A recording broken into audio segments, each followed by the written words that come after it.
Aku berlindung kepada Allah dari godaan syaitan yang terkutuk dengan menyebut asma Allah yang Maha Pengasih, Maha Penyayang.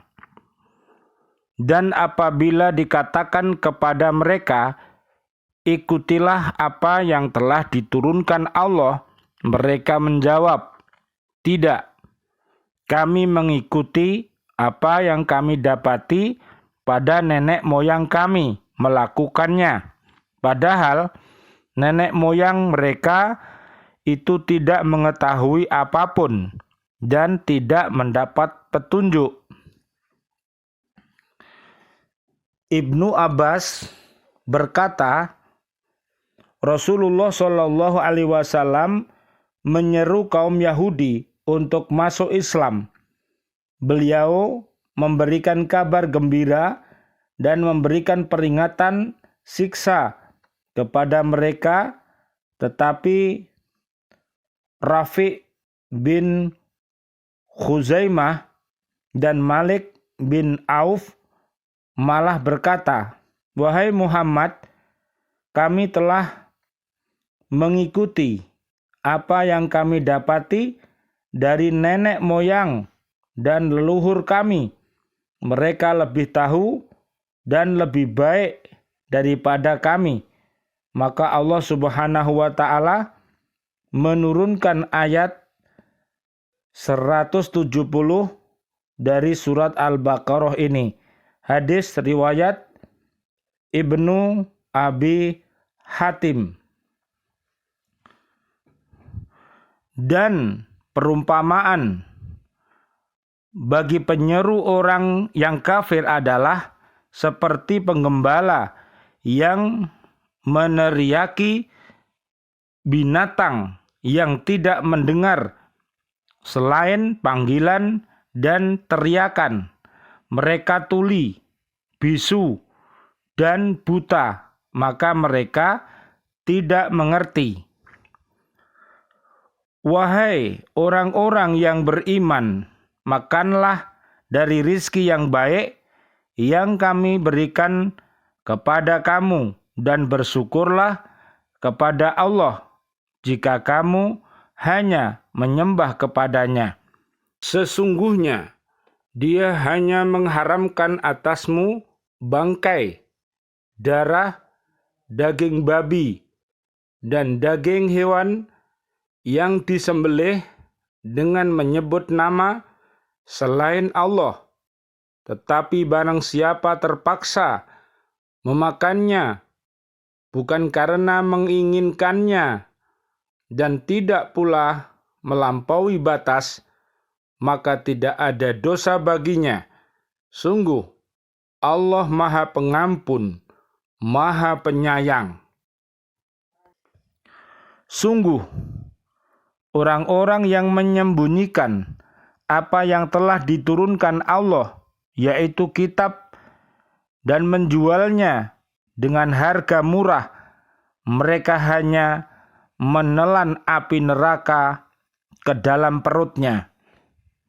Maksudnya, sesungguhnya apa yang mereka makan dari hasil menyembunyikan kebenaran atau sifat-sifat Nabi Muhammad Shallallahu Alaihi Wasallam itu hanyalah api yang berkobar-kobar di dalam perut mereka di hari kiamat kelak. Quran Surat An-Nisa ayat 10. Dan Allah tidak akan menyapa mereka pada hari kiamat dan tidak akan mensucikan mereka. Mereka akan mendapat adab yang sangat pedih. Ibnu Abbas berkata, ayat ini Al-Baqarah ayat 174 diturunkan berkenaan dengan para pemuka ulama Yahudi.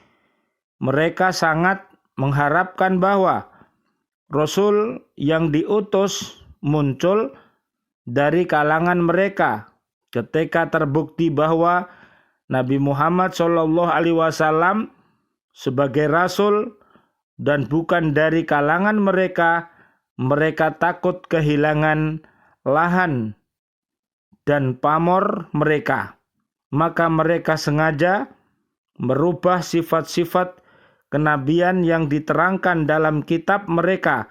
Kemudian mereka mengatakan bahwa sifat-sifat yang ada pada kitab mereka tidak sesuai dengan sifat-sifat yang ada pada Nabi Muhammad Shallallahu Alaihi Wasallam. Hadis riwayat Ats-Tsa'labi.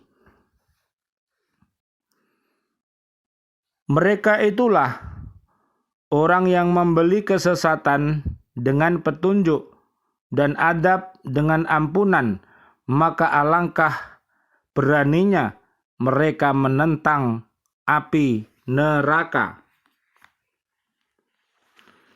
Diriwayatkan oleh Tsa'labi, Ibnu Abbas berkata bahwa ayat ini turun berkenaan dengan para pembesar dan pendeta Yahudi. Mereka selalu mendapatkan hadiah dari para pengikutnya sehingga mereka berharap agar nabi yang akan diutus berasal dari golongan mereka.